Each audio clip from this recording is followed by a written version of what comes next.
નમસ્કાર મિત્રો, સ્વાગત છે તમારું ગુજરાત એક્ઝામ પ્રેક્ટિસ પેપરમાં. આજના પ્રેક્ટિસ પેપરમાં આપણે પ્રેક્ટિસ કરીશું શૈક્ષણિક મનોવિજ્ઞાનના ખૂબ જ મહત્વના અને વારંવાર પૂછાતા પ્રશ્નોની. તો ચાલો મિત્રો શરૂ કરીએ. પહેલો પ્રશ્ન છે, શૈક્ષણિક મનોવિજ્ઞાનના પિતા એટલે કે ફાધર ઓફ એજ્યુકેશનલ સાયકોલોજી તરીકે કોણ ઓળખાય છે? તો મિત્રો સાચો ઉત્તર છે થોર્નડાઇક. ખાસ વાત કરીએ તો એડવર્ડ લી થોર્નડાઇકે પ્રયત્ન અને ભૂલ દ્વારા શિક્ષણનો સિદ્ધાંત પણ આપ્યો હતો. તેમણે બિલાડી પર પ્રખ્યાત પ્રયોગ કર્યો હતો.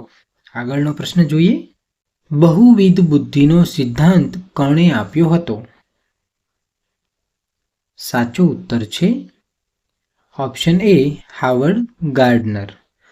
ગાર્ડનરે શરૂઆતમાં 7 પ્રકારની બુદ્ધિ દર્શાવી હતી, જેમ કે ભાષાકીય, તાર્કિક, સંગીતમય વગેરે, જેમાં પાછળથી અન્ય પ્રકારો ઉમેરવામાં આવ્યા હતા.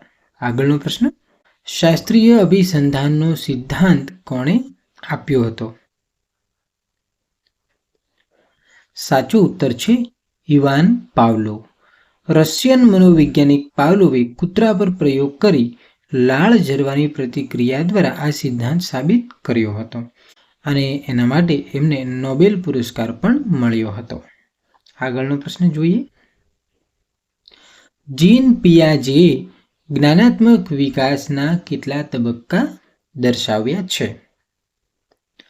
સાચો ઉત્તર છે મિત્રો ઓપ્શન બી, 4. આ 4 તબક્કાઓ છે ઇન્દ્રિયજનિત, પૂર્વ ક્રિયાત્મક, મૂર્ત ક્રિયાત્મક અને અમૂર્ત ક્રિયાત્મક. આગળનો પ્રશ્ન જોઈએ. ZPD એટલે કે ઝોન ઓફ પ્રોક્સિમલ ડેવલપમેન્ટનો ખ્યાલ કોણે આપ્યો હતો? સાચો ઉત્તર છે ઓપ્શન બી, વાયગોત્સ્કી. હવે એની વાત કરીએ તો લેવ વાયગોત્સ્કીએ સામાજિક સાંસ્કૃતિક વિકાસ વિશેનો સિદ્ધાંત આપ્યો હતો. ZPD એટલે કે બાળક જાતે શું કરી શકે છે અને કોઈની મદદથી શું કરી શકે છે, આ વચ્ચેનો તફાવત આ ZPD દર્શાવે છે. આગળનો પ્રશ્ન, મનોવિશ્લેષણવાદના પિતા કોણ છે? સાચો ઉત્તર છે ઓપ્શન એ, સિગમન્ડ ફ્રોઈડ. ફ્રોઈડે માનવ મનને હિમશિલા સાથે સરખાવ્યું અને અર્ધજાગ્રત મન તેમજ ઈડ, ઈગો અને સુપર ઈગોનો ખ્યાલ પણ એમણે આપ્યો છે. પ્રશ્ન નંબર 7 છે, મનોવિજ્ઞાન એ માનવી અને પ્રાણીના વર્તનનું વિજ્ઞાન છે. આ વ્યાખ્યા કોણે આપી છે? સાચો ઉત્તર છે ઓપ્શન એ, સીટી મોર્ગન. આગળનો પ્રશ્ન જોઈએ. કારક અભિસંધાનનો સિદ્ધાંત કોણે આપ્યો છે? સાચો ઉત્તર છે ઓપ્શન બી, BF સ્કિનરે.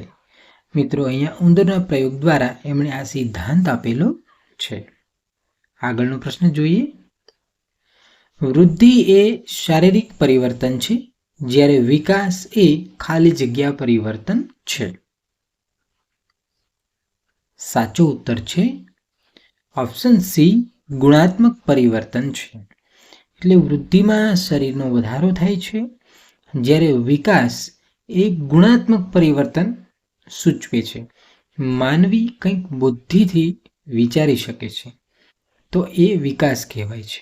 આગળનો પ્રશ્ન, પ્રયત્ન અને ભૂલ દ્વારા શિક્ષણના પ્રયોગો કોણે કર્યા હતા? સાચો ઉત્તર છે ઓપ્શન સી, થોર્નડાઇક, જેમણે બિલાડી પર પ્રયોગ કર્યો હતો. આગળનો પ્રશ્ન, આંતરસૂઝ દ્વારા શિક્ષણનો સિદ્ધાંત કયા મનોવૈજ્ઞાનિકે આપ્યો હતો? સાચો ઉત્તર છે ઓપ્શન સી, કોહલર, જેમણે ચિમ્પાન્જી કે સુલતાન નામના ચિમ્પાન્જી પર પ્રયોગ કર્યો હતો. આગળનો પ્રશ્ન જોઈએ. મનોવિજ્ઞાનની પ્રથમ પ્રયોગશાળા કોણે અને ક્યાં સ્થાપી હતી? સાચો ઉત્તર છે ઓપ્શન એ, વિલિયમ વુન્ટે એની સ્થાપના કરેલી અને લિપ્ઝિંગ એટલે કે જર્મનીમાં 1879માં આ પ્રયોગશાળાની સ્થાપના કરવામાં આવેલી. આગળનો પ્રશ્ન જોઈએ. માનવ જરૂરિયાતોનો શ્રેણીક્રમ કોણે આપ્યો છે? સાચો ઉત્તર છે ઓપ્શન બી, અબ્રાહમ મેસ્લોએ આ સિદ્ધાંત આપ્યો છે. આ સિવાય પણ એક પ્રશ્ન છે, ગોલ્ડન ફેક્ટ છે કે તરુણાવસ્થાને વાવાઝોડા અને તણાવની અવસ્થા કોણે કહી છે? તો અહીંયા તમે જોઈ શકો છો કે સ્ટેનલી હોલે એને આ તરુણાવસ્થાને વાવાઝોડા અને તણાવની અવસ્થા કહી છે. ત્યાર પછી અહીંયા ક્વિક રિવિઝન આપેલું છે, જે આપણે જોઈ શકીએ છીએ. સ્કિનરનો સિદ્ધાંત છે કારક અભિસંધાન, ઉંદર ઉપર એમણે પ્રયોગ કર્યો. થોર્નડાઇકે પ્રયત્ન અને ભૂલનો સિદ્ધાંત આપ્યો છે, બિલાડી પર એમણે પ્રયોગ કર્યો છે.